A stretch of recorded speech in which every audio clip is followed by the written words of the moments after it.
चलिए, आज इतिहास के एक ऐसे मोड़ पर चलते हैं जिसने भारत की तकदीर को हमेशा हमेशा के लिए बदल दिया। ये कहानी इस बारे में है कि कैसे यूरोप से आए व्यापारी धीरे धीरे इस विशाल देश के शासक बन बैठे। जानते हैं, ये सब कुछ एक बहुत ही सीधे साधे एक सिंपल से मकसद से शुरू हुआ था। उस वक्त कोई बड़ी बड़ी योजनाएं नहीं थी, ना ही किसी देश को जीतने का इरादा था। बस एक चीज की तलाश थी, और वो चीज थी मसाले। 15वीं शताब्दी के यूरोप में भारतीय मसालों का मतलब सिर्फ खाने का स्वाद बढ़ाना नहीं था।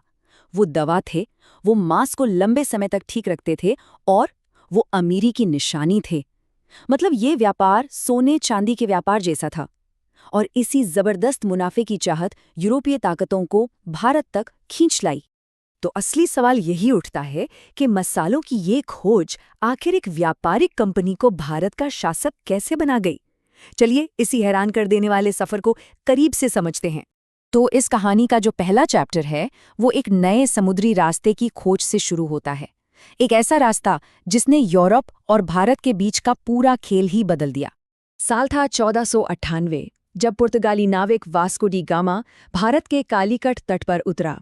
ये सिर्फ एक लंबी समुद्री यात्रा का अंत नहीं था, नहीं, ये तो एक नए युग की शुरुआत थी।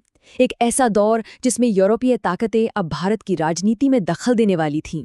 यहीं से इतिहास ने एक बहुत बड़ा मोड़ लिया। पुर्तगालियों के यहाँ पहुँचते ही समझ लीजिए कि भारत के धन और व्यापार पर कब्जा करने के लिए यूरोपीय शक्तियों के बीच एक होड़ सी मच गई, एक रेस शुरू हो गई। जैसा कि यहाँ साफ साफ दिख रहा है, मैदान में कई खिलाड़ी थे। सबसे पहले पुर्तगाली आए, फिर डच, फिर अंग्रेज और आखिर में फ्रांसीसी।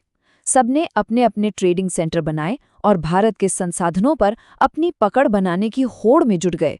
माहौल कह सकते हैं पूरी तरह से गर्म और कॉम्पिटिटिव हो चुका था। इस होड़ में आखिरकार दो ही सबसे बड़ी ताकतें बचीं, ब्रिटेन और फ्रांस। अब भारत की किस्मत का फैसला इनके बीच होने वाले एक फाइनल मैच पर टिक गया था। इस मुकाबले के दो मुख्य चेहरे थे। एक तरफ थे ब्रिटिश ईस्ट इंडिया कंपनी के रॉबर्ट क्लाइव और दूसरी तरफ फ्रेंच ईस्ट इंडिया कंपनी के जोसेफ डुप्ले। ये सिर्फ व्यापारी नहीं थे, नहीं, ये दोनों ही बेहद महत्वाकांक्षी थे और भारत में अपने अपने देश का झंडा बुलंद करना चाहते थे। इन दोनों कंपनियों की जो दुश्मनी थी वो 3 कर्नाटक युद्धों में खुलकर सामने आई। ये लड़ाइयां लगभग 20 साल तक चलीं और इनका अंत हुआ पेरिस की संधि से। इसी संधि ने भारत में यूरोपीय शक्ति का समीकरण हमेशा के लिए बदल दिया। इस एक लाइन में सब कुछ साफ हो जाता है। कर्नाटक युद्धों के बाद फ्रांसीसी राजनीतिक तौर पर भारत में किनारे हो गए। अब मैदान में सिर्फ एक ही बड़ी यूरोपीय शक्ति बची थी, अंग्रेज, और उनके लिए रास्ता अब बिल्कुल साफ था। अपने सबसे बड़े यूरोपीय दुश्मन को रास्ते से हटाने के बाद अंग्रेजों ने अपना पूरा फोकस भारतीय राज्यों पर कर दिया। और फिर हुई 2 ऐसी लड़ाइयां जिन्होंने इतिहास का रुख ही मोड़कर रख दिया। पहली और सबसे अहम लड़ाई थी 1757 की प्लासी की लड़ाई। कई इतिहासकार इसे ही भारत में ब्रिटिश साम्राज्य की नींव का पहला पत्थर मानते हैं। लेकिन इसमें एक दिलचस्प बात यह है कि प्लासी की लड़ाई मैदान पर हथियारों से कम और साजिशों से ज्यादा जीती गई। रॉबर्ट क्लाइव ने बंगाल के नवाब सिराज-उद-दौला के सेनापति मीर जाफर के साथ एक सीक्रेट डील कर ली थी। नतीजा, युद्ध के मैदान में मीर जाफर की सेना लड़ी ही नहीं। इस धोखे ने अंग्रेजों को एक ऐसी जबरदस्त जीत दिलाई जिसकी शायद उन्होंने भी उम्मीद नहीं की थी। इसके ठीक 7 साल बाद 1764 में हुआ बक्सर का युद्ध। और इस बार ये कोई साजिश नहीं थी, ये एक असली मिलिट्री की लड़ाई थी, जहां अंग्रेजों का सामना मुगल सम्राट और 2 बड़े नवाबों की मिली-जुली सेना से हुआ। बक्सर की जीत के बाद अंग्रेजों को जो इनाम मिला उसने तो पूरा खेल ही पलट दिया। उन्हें मिले दीवानी अधिकार।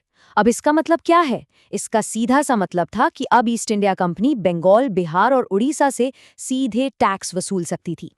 जरा सोचिए, एक कंपनी जो व्यापार करने आई थी अब वो एक सरकार की तरह टैक्स वसूल रही थी।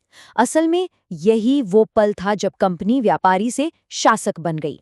तो अब तक ये बिल्कुल साफ हो चुका था कि कंपनी का मकसद सिर्फ व्यापार करना नहीं बल्कि राज करना है। लेकिन यहाँ एक बड़ा सवाल उठता है कि भारत के इतने बड़े बड़े और ताकतवर शासक उन्हें रोकने में नाकाम क्यों रहे। इसकी कई वजहें थीं जो सब एक साथ काम कर रही थीं। जैसा कि यहाँ बताया गया है, सबसे पहली और बड़ी वजह थी भारतीय शासकों की आपसी फूट, उनमें एकता की भारी कमी थी। वहीं दूसरी तरफ अंग्रेजों की नौसेना और उनकी मिलिट्री टेक्नोलॉजी हमसे कहीं बेहतर थी। लेकिन शायद उनका सबसे बड़ा हथियार थी उनकी कूटनीति, उनकी फूट डालो और राज करो की पॉलिसी, जिसे उन्होंने भारतीय राजाओं के खिलाफ बहुत चालाकी से इस्तेमाल किया। तो कुल मिलाकर कंपनी के इस सफर को हम इन 3 स्टेप्स में देख सकते हैं। वो मसाला व्यापारी बनकर आए, फिर भारतीय राजनीति में जोड़-तोड़ करने वाले साजिशकर्ता बने और अंत में पूरे भारत के शासक के रूप में उभरे। ईस्ट इंडिया कंपनी की ये कहानी हमें एक बहुत बड़े और आज के समय में भी प्रासंगिक सवाल पर सोचने को मजबूर करती है। आखिर होता क्या है जब एक कॉरपोरेशन, एक कंपनी, एक देश से भी ज्यादा ताकतवर हो जाती है? इस पर विचार करना बहुत जरूरी है।